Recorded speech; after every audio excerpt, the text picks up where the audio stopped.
Praise Lord. यीशु मसीह के नाम से आपका स्वागत है। हम एक वचन को देखते हैं बाइबल में से, हम निकालते हैं आज मत्ती का पहला अध्याय और उसका हम पढ़ते हैं 19वां वचन। और इसमें ऐसा लिखा है, अतः उसके पति यूसुफ ने जो धर्मी था और उसे बदनाम करना नहीं चाहता था, उसे चुपके से त्याग देने का विचार किया। इस वचन में हम लोग जो है यूसुफ और मरियम के बारे में पढ़ते हैं। और मरियम जो थी वो यूसुफ के साथ उसका मंगनी हो चुका था और जो है कुछ दिनों के बाद या कुछ समय के बाद उनकी शादी होने वाली थी। लेकिन उसी बीच में जो है परमेश्वर का आत्मा मरियम पर उतरता है जब वो कुंवारी होती है, और परमेश्वर के आत्मा के द्वारा यीशु मसीह उनके गर्भ में ठहरते हैं। और जब यूसुफ को ये बात पता चलता है कि मेरी पत्नी गर्भवती है, तब ये उसके दिमाग में ये विचार आता है कि इसने कहीं तो किसी के साथ संबंध बनाया होगा और इसने मेरे साथ विश्वासघात किया। और इस बात को जब वो जानता है तब वो उसको ठेस लगती है, उसको बुरा लगता है। लेकिन वो उस ठेस लगने की स्थिति में भी अपनी पत्नी को वो बदनाम करना नहीं चाहता था।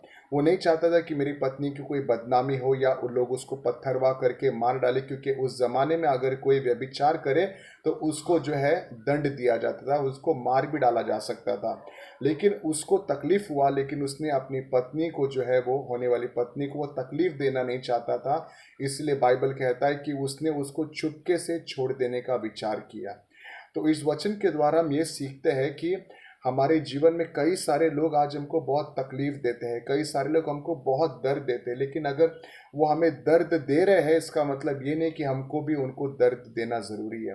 यीशु मसीह ने हमारे लिए सारे दर्दों को सह कर उसने हमारा उद्धार किया। अगर हम सच में धर्मी हैं, अगर हम सच में प्रभु पे विश्वास करते हैं, तो हम जो है दूसरों के कमज़ोरी को सहना शुरू करेंगे। भले हमें दर्द होता है, लेकिन हम दूसरों को दर्द देने वाले लोग नहीं बनेंगे।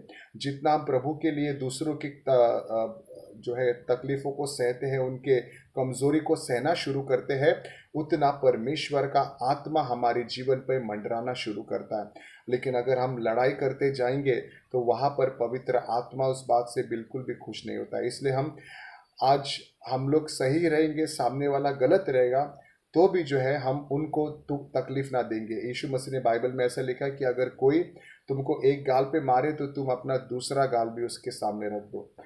तो इस वचन के द्वारा आज हम ये सीखते हैं कि हम प्रभु की महिमा के लिए कुछ तकलीफों को सहे तो उससे प्रभु की महिमा होगी। Praise Lord. प्रभु आपका आशीष करें।